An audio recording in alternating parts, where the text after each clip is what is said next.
obviously this day is a little weird and seems a whole lot different than the National Signing Days have in the past, since we've had an early signing period in December. The drama and the wondering if you were going to get letters of intent in this morning and all that, that's completely different than it's ever been before. I thought our coaches did a great job of evaluating talent. I think our coaches did a great job of the local players that we thought could play, recruiting them, did a great job of recruiting them, since we had 11 local players signed with us, a couple here just today, and then most of them in December. I think that's the highlight of this class, because so many kids from the local area have signed up with us. But it's a lot different, you know. Usually you're here at 4 o'clock in the morning, wondering if you're going to get letters of intent from back east or wherever, and then you stay here all day waiting for it, and they all come in, or they don't all come in, and then you have a little party tonight to celebrate, and it seems really weird that we only find 5 kids today. No party. Rocky, there were nationally big names who flipped. Did you see much poaching at your level? Did you lose very many? I think the early signing date really helped us. I don't know which one of these young men would have been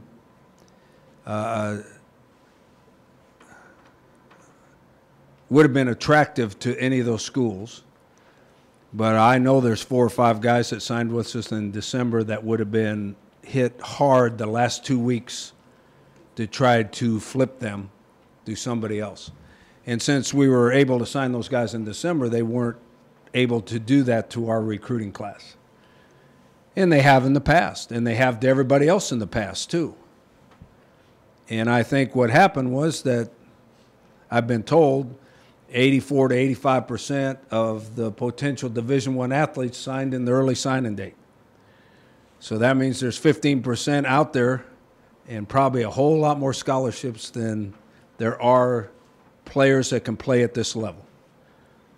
So the recruiting got down and dirty and really heavy, and that's why you saw so many flips today and yesterday.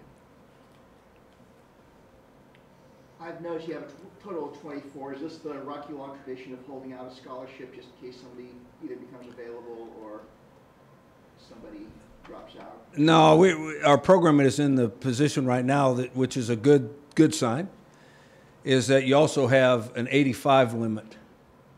You can have 85 total guys on scholarship. So what happens is that sometimes you already, with the addition of 24, you're already at 85. We're not. We're right at 84.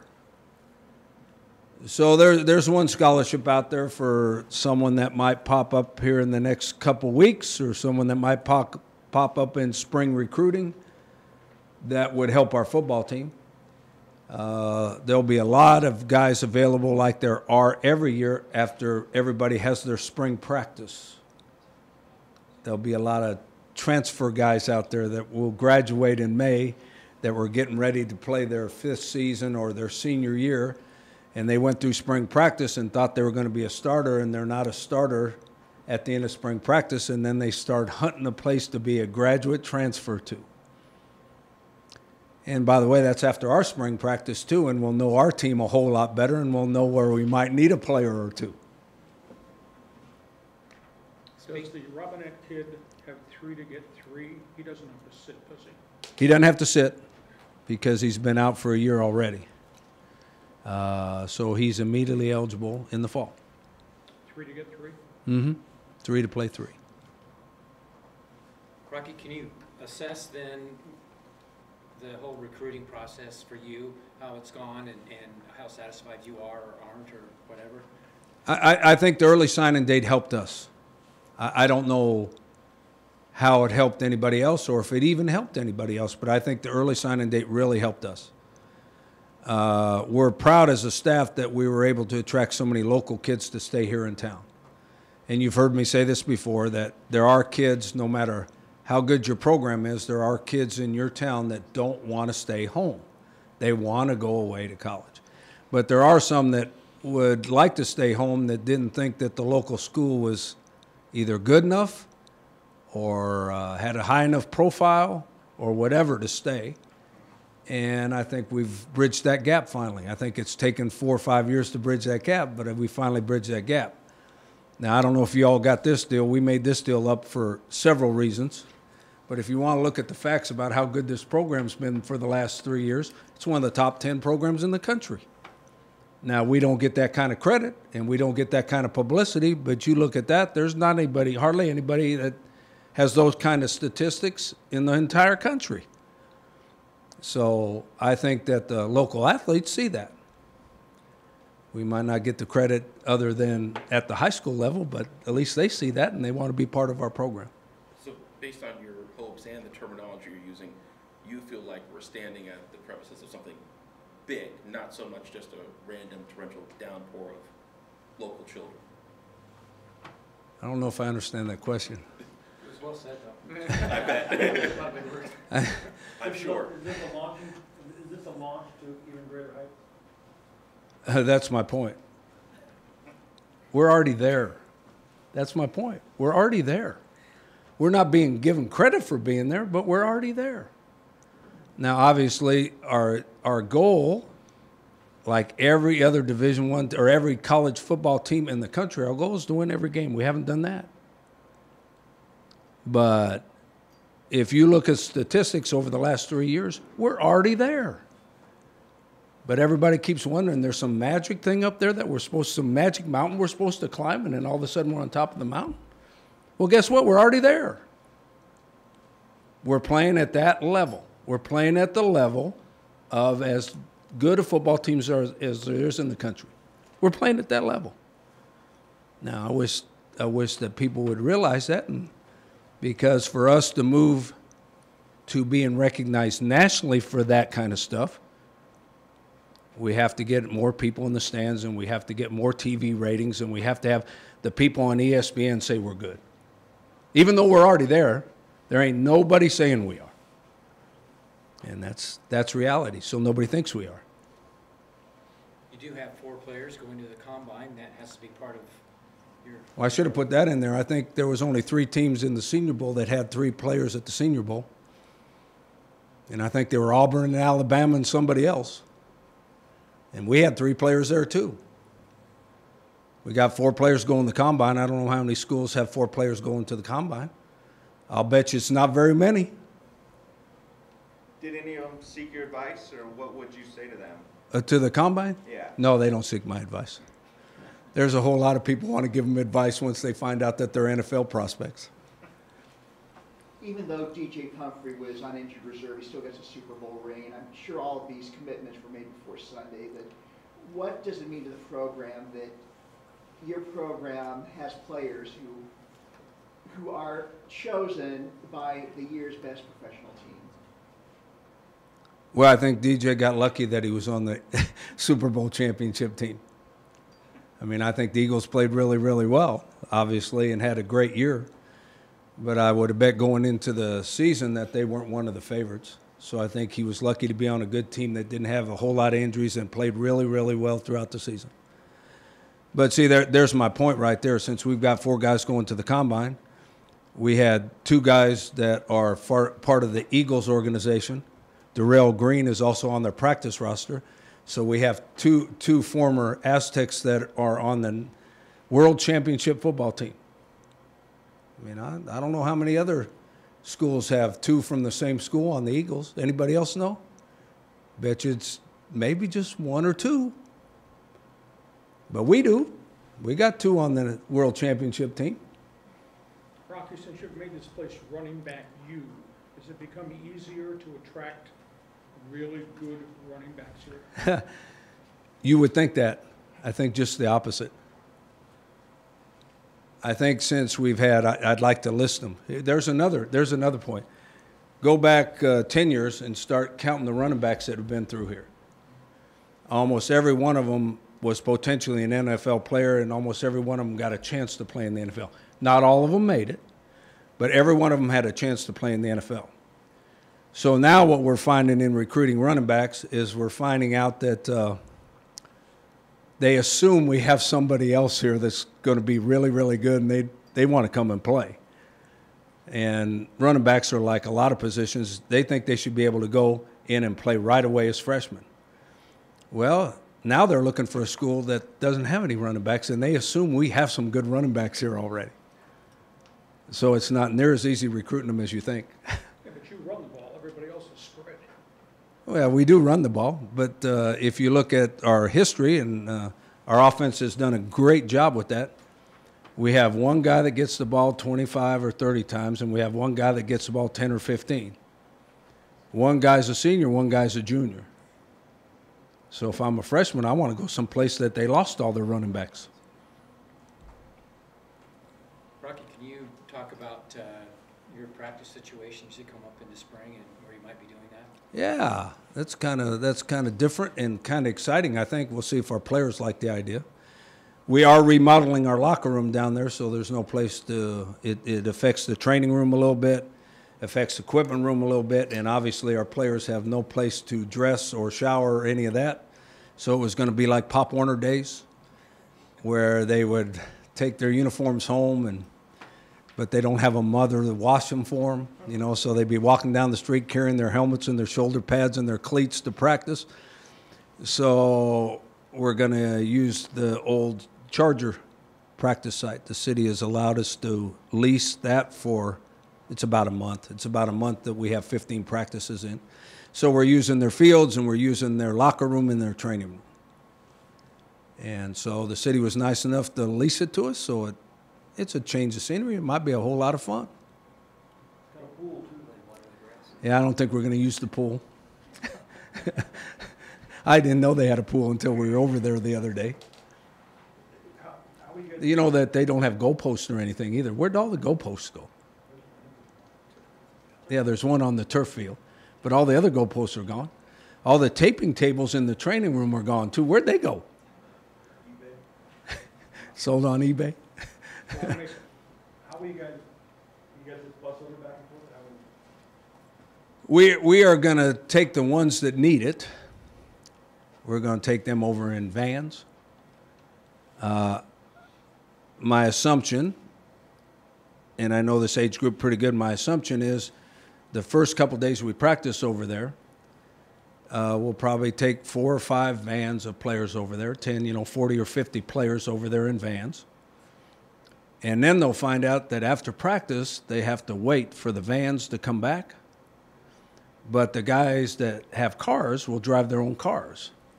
So pretty soon they're going to be hooking up with each other, and we'll probably only have 1 or 2 vans going over there on practice days.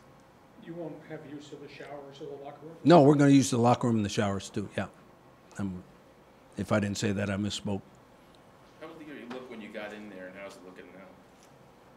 I don't know how it's looking now. It looked kind of beat up when we went over and looked at it about 10 days ago. It looked kind of beat up.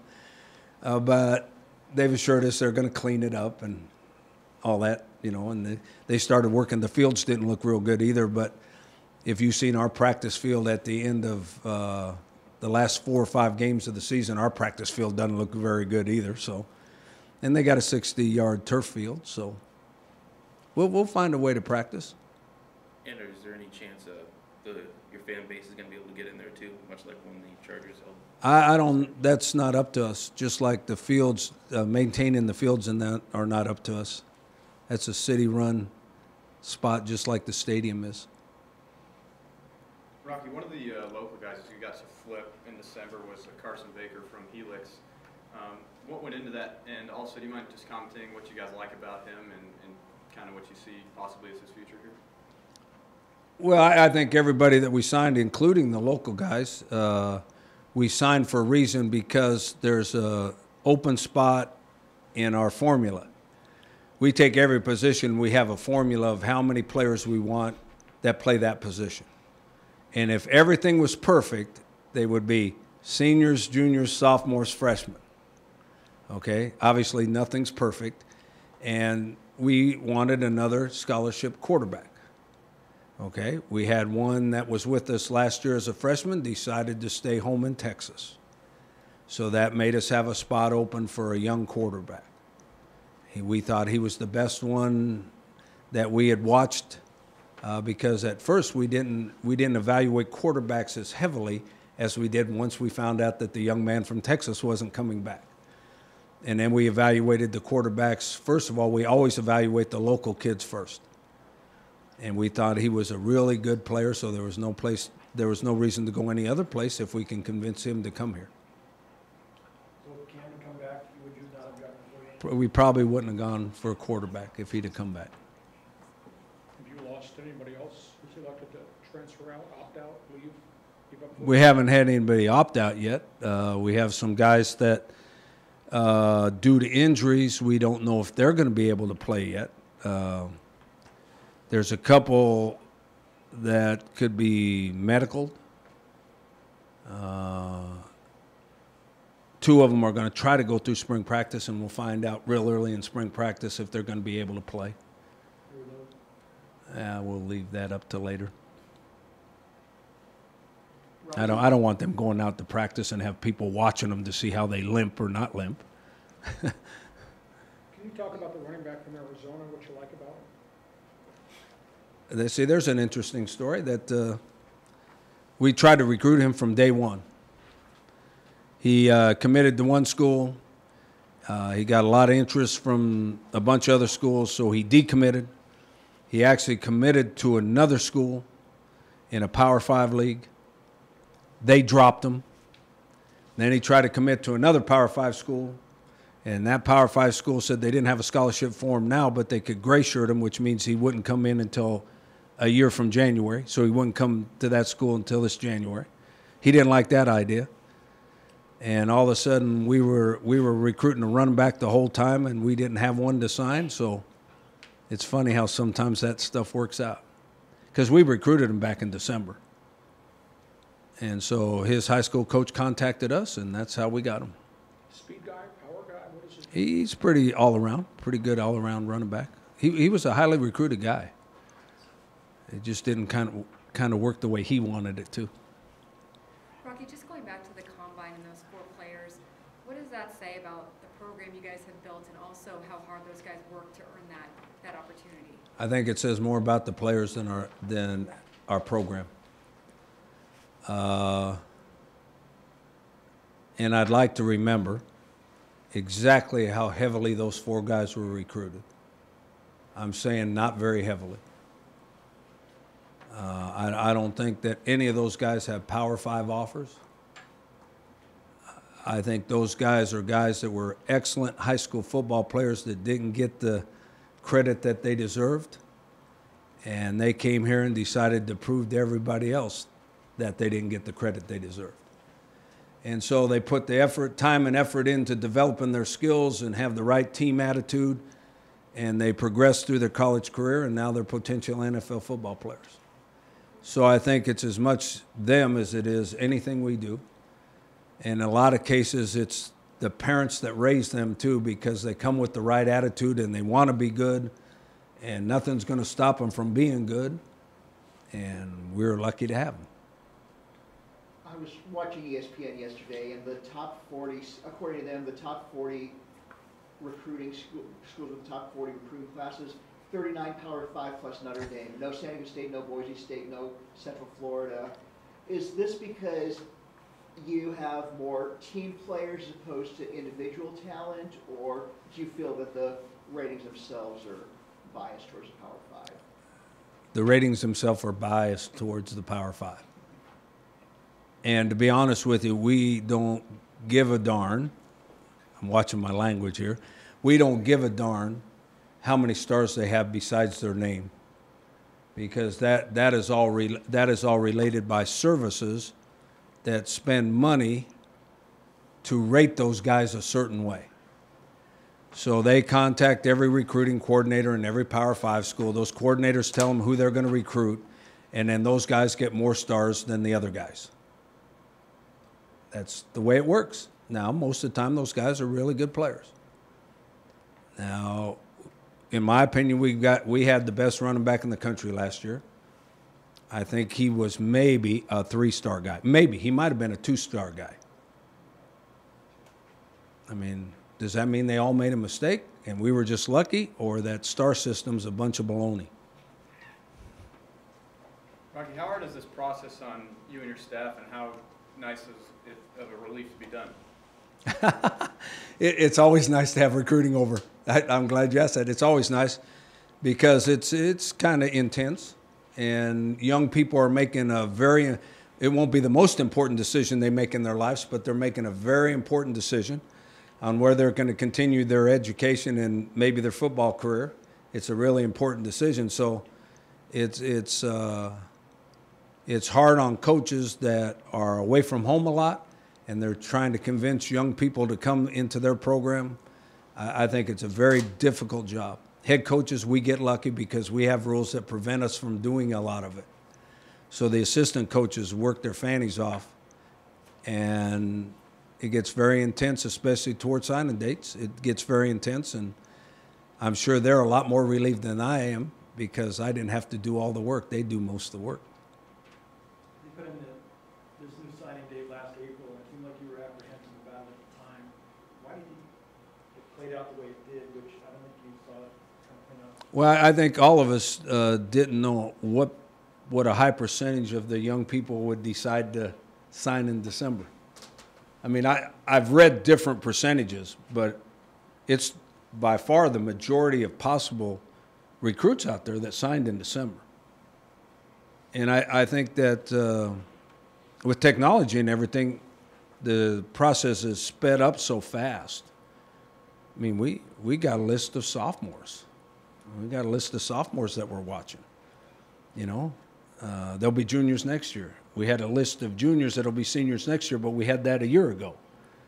And so the whole process, because all they have to do is get on a computer and get their film on the computer and watch them on film, you're able to evaluate them quicker and better on whether they can play or not. So now all your time is spent on what kind of kids they are, what kind of grades they have, all that kind of stuff. You don't have to hunt around for film. You don't have to have it mailed to you. You don't have to have a highlight tape come in or a video or something. It's all done so quickly that the process is a lot faster. So I think it's easier to evaluate and find kids that you like and get them signed early. It benefited you guys and perhaps other group of fives. Do you think the Power Fives would try and change that, or do you think they like this way now? I have no idea. I just think it helped us. I don't know who it's helped and who it hadn't helped, but I think it helped us. I had a question on, T.J. Sullivan on campus, is he going He to is. spring ball? He is going to go through spring practice. Any of these others, the two JUCOs here? No, That'll be- they won't be here until May. For summer school, they'll be here in summer school. Is T.J. the only one? Yeah. Will you guys still have a spring game for the fans there or here? We're going to try to have a spring game. We don't know where it's going to be yet. I mean, it's going to be hard to be here because when we wanted to have it, the NCAA regional tournament is here on campus. So it's almost impossible to have it here. If you have it at the practice facilities at Murphy Canyon, that's Murphy Canyon, right? In order to have it there, you'd have to bring in bleachers and everything else. We have taken it off campus before and had it at a high school or a junior college. We might do that. It hadn't been decided yet.